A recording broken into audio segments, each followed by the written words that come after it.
Herzlich willkommen zu einem neuen Video.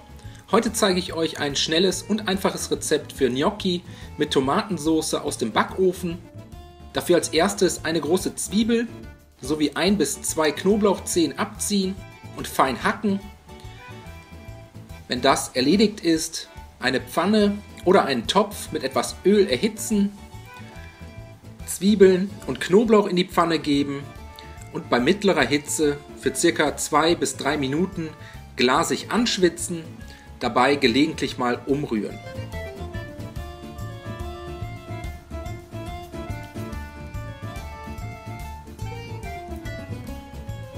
Als nächstes 2 Dosen gehackte Tomaten dazugeben, alles einmal gut umrühren, aufkochen und dann für 4 bis 5 Minuten bei niedriger bis mittlerer Hitze sanft köcheln lassen.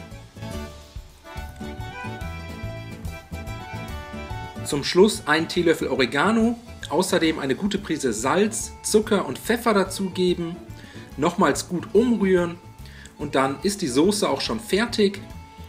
Jetzt 800 Gramm Gnocchi aus dem Kühlregal in eine passende Auflaufform geben, die Tomatensauce über die Gnocchi gießen, alles einmal gut miteinander verrühren und anschließend eine Handvoll geriebenen Parmesan über die Gnocchi streuen und außerdem mit einer Kugel in Scheiben geschnittene Mozzarella belegen.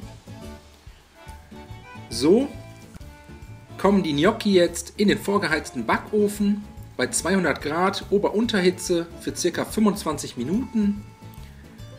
Und sobald der Käse goldbraun und geschmolzen ist, können wir die Gnocchi aus dem Ofen holen, anschließend auf tiefen Tellern verteilen und eventuell mit einem Zweig Basilikum garniert servieren.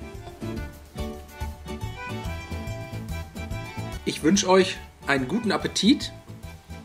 Ich hoffe, euch hat das Video gefallen. Viel Spaß beim Nachkochen. Bis zum nächsten Mal.